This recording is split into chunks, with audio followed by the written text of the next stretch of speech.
பெண்களுக்கு ஏற்படக்கூடிய முக்கியமான ஒரு பிரச்சனைங்க. அதாவது கர்ப்பப்பையில் ஏற்படக்கூடிய சில பிரச்சனைகள், அதற்கான முக்கியமான முழு தீர்வுகள், சைடு எஃபெக்ட்ஸ் இல்லாம, சர்ஜரி இல்லாம என்ன தீர்வுகள் இருக்கு சித்த மருத்துவத்துல அப்படின்னா, கருத்தரித்தல் அப்படின்ற ஒரு விஷயமே நடக்காம போகுது. இதற்கெல்லாம் என்னங்க பண்ணலாம்?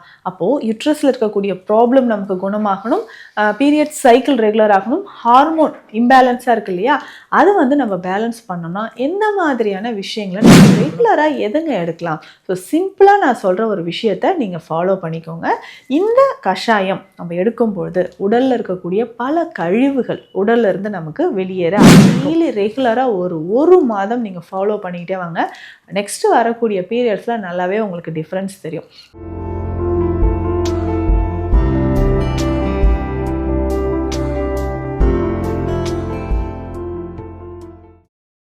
வரம் நேயர்களுக்கு வணக்கம். நான் டாக்டர் நித்யா, சித்தா ஃபிசிஷியன். பெண்களுக்கு ஏற்படக்கூடிய முக்கியமான ஒரு பிரச்சனைங்க. அதாவது கர்ப்பப்பையில் ஏற்படக்கூடிய சில பிரச்சனைகள், அதற்கான முக்கியமான முழு தீர்வுகள், சைடு எஃபெக்ட்ஸ் இல்லாம, சர்ஜரி இல்லாம என்ன தீர்வுகள் இருக்கு சித்த மருத்துவத்துல அப்படின்றத பார்க்கலாம். நம்ம clinic Deekshalayam Siddha health care, Adambakkam, Chennai.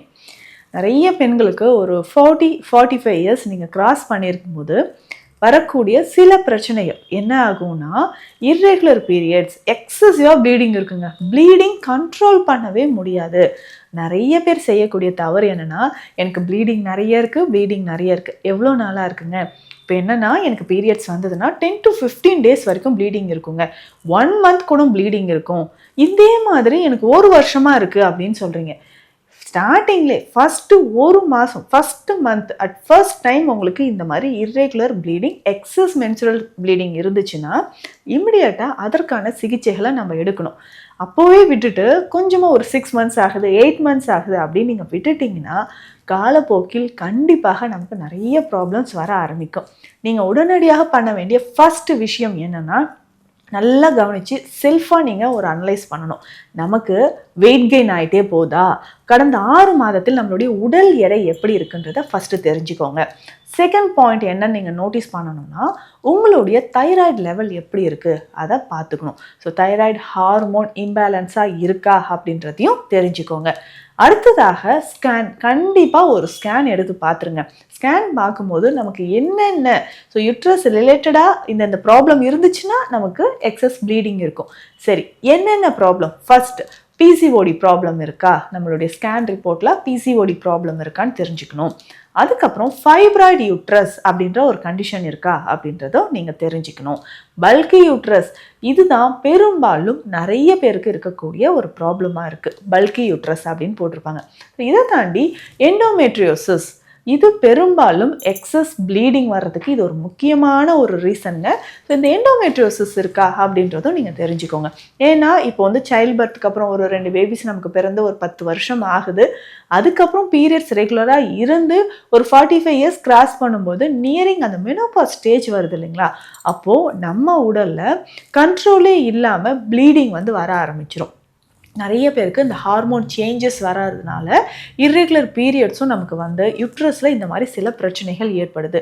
இதுவே அதாவது ஏஜ் ரொம்ப குறைவாக இருக்கக்கூடியவங்களுக்கு, இது வரைக்கும் நான் கன்சீவ் ஆகலைங்க, இந்த ப்ராப்ளம்லாம் வர வாய்ப்பு இருக்கா? ஒரு சிலருக்கு வர வாய்ப்பு இருக்குங்க. இதனாலேயும் என்ன ஆகுன்னா, உங்களுக்கு இன்ஃபெர்டிலிட்டி இஷ்யூஸ், குழந்தையின்மை பிரச்சனை ஏற்படுது.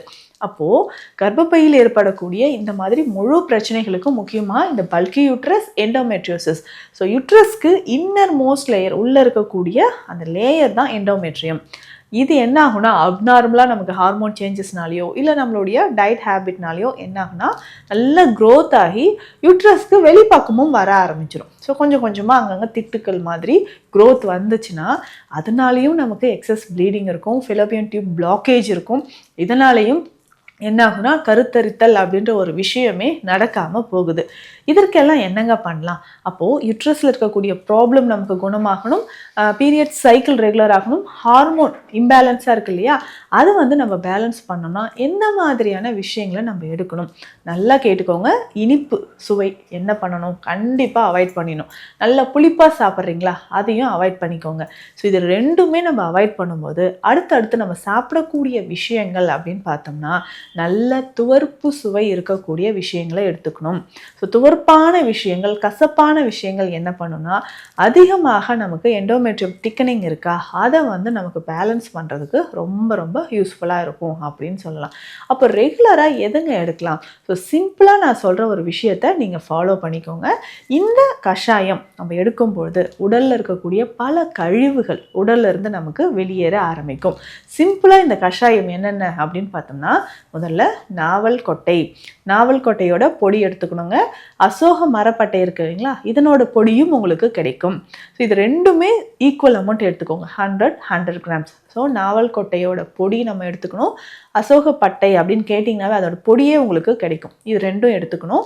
ஸோ இது ரெண்டுமே 100 கிராம் எடுத்துக்கிட்டோம்னா சதக்குப்பை இதில் 50 கிராம் சேர்த்துக்கணும்.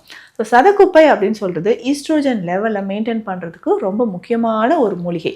ஸோ இதில் வந்து சதக்குப்பை நம்ம எடுத்துக்கணும். ஸோ இது மூணுமே நல்ல கஷாயமாக ரெகுலராக நம்ம குடிச்சிக்கிட்டே வரணுங்க, காலை இரவு. நிறைய பேர் கேட்குற விஷயம் என்ன, டாக்டர் எனக்கு வந்து ப்ளீடிங் ஓவராக இருக்குது, இப்போ நான் மெடிசன் சாப்பிட்ட உடனே கண்ட்ரோல் ஆகிற மாதிரி எனக்கு ஏதாவது மெடிசன்ஸ் இருக்கா, ஸோ இம்மிடியேட்டாக எனக்கு ரிலீஃப் கிடைக்குமா? ஸோ இந்த சித்தா மெடிசன்ஸ் எடுக்கும்போது மேக்ஸிமம் ஒரு 1 டே ஆர் 2 டேஸ் எடுத்துக்கோ. உங்களுக்கு ஒரு 2 நாட்கள் தொடர்ந்து மருந்துகள் எடுக்கும்போது கொஞ்சம் கொஞ்சமாக உங்களுக்கு அந்த ப்ராப்ளம் குறைய ஆரம்பிக்குது அப்படின்னு சொல்லலாங்க. இன்னொரு முக்கியமான விஷயம் என்னென்னா தைலம். ஸோ இந்த தைலம் அப்படின்னு சொல்கிறது, இந்த தைலத்தை காலை ஒரு 10 to 15 துளிகள், அதே மாதிரி இரவு ஒரு 10 to 15 துளிகள் நீங்கள் இன்டர்னலாக உள்ளுக்கு குடிக்கும்போது அந்த ப்ளீடிங் இல்லை பல்கி யூட்ரஸ் இருக்குது, ஃபைப்ராய்ட்ஸ் இருக்குது, இது எல்லாமே நமக்கு கரைய ஆரம்பிக்கும். சரிங்க, இது என்ன தைலம் அப்படின்னு கேட்டிங்கன்னா கர்ப்ப சஞ்சீவி தைலம். பல வருஷமாக நம்ம கிளினிக்கில் ஸ்பெஷல் மெடிசனாக இதை நம்ம கொடுத்துட்ருக்குறோங்க. அதன் பேர் தான் கர்ப்ப சஞ்சீவி தைலம். இந்த கர்ப்ப சஞ்சீவி தைலம் எப்படிங்க செய்கிறது, இதில் என்னென்ன மூலிகைகள் இருக்குன்றதும் நான் சொல்கிறேன். ஃபஸ்ட்டு சித்திரம் மூலம் அப்படின்னு சொல்கிறது கொடிவேலி. ஸோ இந்த கொடிவேலி, வெண்கொடிவேலி, இதனுடைய முழு சம்மூலம் நமக்கு தேவைப்படும். ஸோ இதனுடைய முழு சம்மூலம் இல்லை இதை வந்து பொடியாக்கி கூட நம்ம எடுத்துக்கலாம். சித்திரம் மூலம் நமக்கு தேவைப்படுது. அடுத்த மூலிகை சிற்றரத்தையும் இதில் ஒரு முக்கியமான மூலிகையாக சேருது. வசம்பு, வாய்விடங்கம் இதில் முக்கியமான மூலிகையாக சேருது. அடுத்து முக்கியமாக பார்த்தோம்னா சதக்குப்பை. இந்த சதக்குப்பைன்னு சொல்கிறது பெண்களுக்கு ஏற்படக்கூடிய சகல பிரச்சனைகளையும் தீர்க்கக்கூடிய ஒரு முக்கியமான ஒரு மூலிகை தான் இந்த சதக்குப்பை இதில் சேருது. அதுக்கு அடுத்ததாக வால்மிளகு, அக்ரஹாரம், இந்த 2 மூலிகையுமே அதிகமான ப்ளீடிங் இருந்தாலும் சரி, எங்கேயாவது நமக்கு கட்டிகள் இருந்தாலோ இல்லை ஃபெலோபியன் டியூப்பில் பிளாக்கேஜ் இருந்தாலோ அதை சரி செய்கிறதுக்கும் நமக்கு இது பயன்படுதுங்க. இதையும் நம்ம எடுத்துக்கிறோம். ஸோ இத்தனை மூலிகைகளும் என்னென்னா நம்ம தைலமாக காய்ச்சி நம்ம எடுக்கிறோம். ஸோ தைலமாக காய்ச்சி எடுக்கக்கூடிய கர்ப்ப சஞ்சீவி தைலம் இது வந்து ஒரு 15 துளிகள் காலையில் என்னென்னா நீர் ஆகாரத்தோட குடிக்கணுங்க. நீர் ஆகாரம் அப்படின்னா இந்த பழைய சாதம் இருக்கு இல்லைங்களா, அந்த தண்ணீரில் ஒரு 15 துளிகள் சேர்த்து நம்ம குடிச்சிடணும். அதே மாதிரி மாலை நேரத்துலையும் நம்ம என்ன பண்ணலான்னா இது பால்லையோ இல்லை தண்ணீர்லையோ கலந்து ஒரு 15 துளிகள். ஸோ இந்த மாதிரி ரெகுலராக எடுக்கும்பொழுது எவ்வளவு நாட்பட்ட நமக்கு கட்டிகளாக இருந்தாலும் ப்ளீடிங் இருந்தாலும், இல்லைங்க எனக்கு இன்ஃபெர்டிலிட்டி இஷ்யூஸ் இருக்குது, எவ்வளவோ ட்ரீட்மெண்ட் நான் எடுத்துட்டேன் அப்படின்னு நீங்கள் சொன்னாலும் இதுக்கு எல்லாமே ஒரு சிறந்த சிகிச்சையாக ஒரு மருந்தாக இது நமக்கு இருக்குது. இதற்கு அடுத்ததாக உணவில் நீங்கள் சேர்த்து சாப்பிட வேண்டியது அப்படின்னு பார்த்தோம்னா நல்ல சிவப்பு அரிசி இருக்குது பார்த்தீங்களா, அதில் செய்த புட்டு ரொம்ப ரொம்ப முக்கியமானது. ஸோ சிவப்பரிசி உணவில் அடிக்கடி சேர்த்துக்கோங்க. கேழ்வரகு ரொம்ப முக்கியம். கருப்பு எள்ளு ரொம்ப முக்கியம். நல்லெண்ணெய், ஸோ நல்லெண்ணெயில் சமைத்த உணவுகளோ இல்லை நல்லெண்ணெய் பயன்படுத்தி நல்ல ஆயில் பாத் எடுக்கும்போதோ உடலில் நமக்கு அதிகமான உஷ்ணமானது குறைய ஆரம்பிக்கும். இரவு நேரத்தில் நம்ம என்ன பண்ணலாம் அப்படின்னா கஸ்தூரி மஞ்சள் இருக்குது பார்த்தீங்களா, இந்த கஸ்தூரி மஞ்சள் ஒரு 1/2 டீஸ்பூன் எடுத்துக்கோங்க. கொஞ்சமாக நமக்கு இதில் தேங்காய் எண்ணெய் மிக்ஸ் பண்ணி நல்ல அடி வயிற்றில் நம்ம ஜென்டலாக மசாஜ் பண்ணிக்கிட்டே வரணும். தினம்தோறும் இந்த கஸ்தூரி மஞ்சளும் தேங்காய் எண்ணெயும் கலந்து நம்ம அடி வயிற்றில் ஜென்டலாக மசாஜ் பண்ணிக்கிட்டே வாங்க. கொஞ்சம் கொஞ்சமாக இந்த கர்ப்பப்பையில் இருக்கக்கூடிய கட்டிகள் நமக்கு மறைய ஆரம்பிக்கும். நிறைய பேர் சொல்லுவாங்க எனக்கு ஒயிட் டிஸ்சார்ஜ் இருக்குங்க, ஸோ பீரியட்ஸ் டைமில் மசில் கிராம்ப்ஸ் வெரி சிவியராக இருக்கும். ஸோ அப்படி எல்லாமே இருந்துச்சுன்னா இந்த கஸ்தூரி மஞ்சளும் தேங்காய் எண்ணெயும் கலந்து அடி வயிற்றில் நமக்கு எங்கெல்லாம் பெயின் இருக்கோ, டெய்லி ரெகுலராக ஒரு மாதம் நீங்கள் ஃபாலோ பண்ணிக்கிட்டே வாங்க. நெக்ஸ்ட்டு வரக்கூடிய பீரியட்ஸில் நல்லாவே உங்களுக்கு டிஃப்ரென்ஸ் தெரியும். ஸோ பெண்கள் நிறைய பேர் இந்த கர்ப்பப்பை தொடர்பான பிரச்சனைகளால் அவதிப்பட்டுட்ருக்கீங்க. ரொம்ப சிம்பிளாக டயட் மூலயமாகவும் எளிய சித்த மருந்துகள் மூலயமாகவும் இதை குணப்படுத்த முடியும். ஸோ உங்களுக்கு சித்த மருத்துவம் தொடர்பான மருத்துவ ஆலோசனைகள் தேவைப்பட்டால் ஸ்க்ரீனில் இருக்கிற நம்பருக்கு காண்டாக்ட் பண்ணுங்கள். நன்றி.